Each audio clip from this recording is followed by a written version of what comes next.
The gate loomed like a wall of indifference. Cadets shuffled past, backpacks heavy with ambition, eyes fixed on schedules, not on the figure standing tall by the checkpoint. Lieutenant Commander Aurora Kane, a name whispered in the corridors of covert operations, scanned the line with quiet patience. Her uniform was crisp, her posture impeccable, but the boy passing by paid her no mind. He didn't know the weight of history standing beside him. Didn't he know that the woman in front of him had led the nation's most elite Navy SEALs? Before I tell you what happened next, tell me in the comments where you were watching from. I love knowing who's listening. Aurora had seen countless recruits overlook her, some were distracted, some arrogant, others unaware. Yet today it struck her differently, a mixture of humor and frustration twisting in her chest. She thought she'd never feel invisible again. She was wrong. The cadet strode past, earbuds in, eyes glued to his phone. Aurora's gaze followed him, a silent reminder that presence is more than visibility.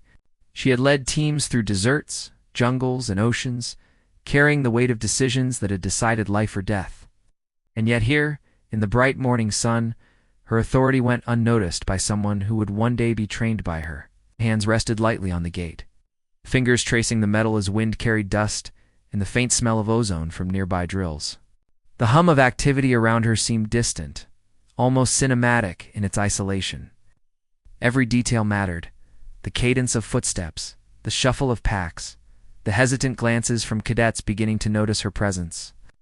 Aurora's mind drifted briefly to missions past, the night a teammate had been pinned under crossfire. The long trek through mountains with nothing but determination and grit. The whispered communications that saved lives while leaving outsiders clueless. Today it was a different kind of test, a test of perception and respect.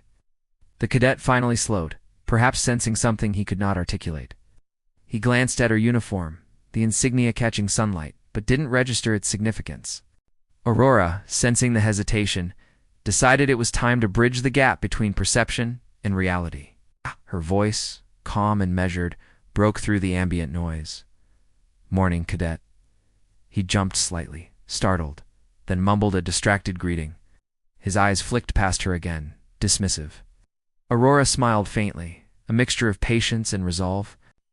Every leader she had ever known taught that authority doesn't need recognition to exist, is inherent, earned, and felt. Then, a shift occurred. A sudden drill alarm blared, signaling an unexpected exercise. Cadets scattered, confusion rippling through the ranks. Aurora didn't move with the crowd. Instead, she observed, calculated, and directed. The boy froze, uncertainty gripping him. The hum of tension in the air was palpable, dust lifting from the asphalt as shoes skidded against concrete.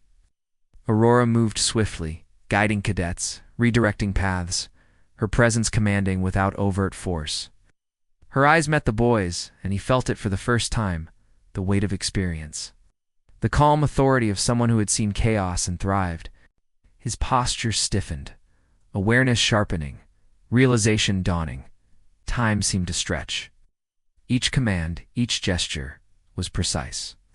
The cadets obeyed instinctively, their murmurs of confusion replaced by a rhythm dictated by Aurora's quiet authority. Whispers spread. "Who is she? Is she one of the SEAL leaders?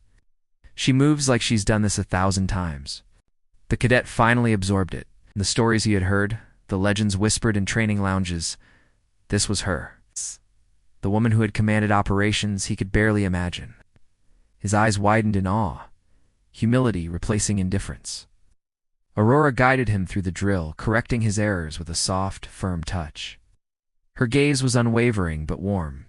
He felt both chastised and inspired, understanding for the first time that leadership isn't about titles or bluster, it's about action, decisiveness, and moral clarity. By the end of the exercise, the cadet approached, voice tentative, eyes downcast. "Ma'am, I didn't realize."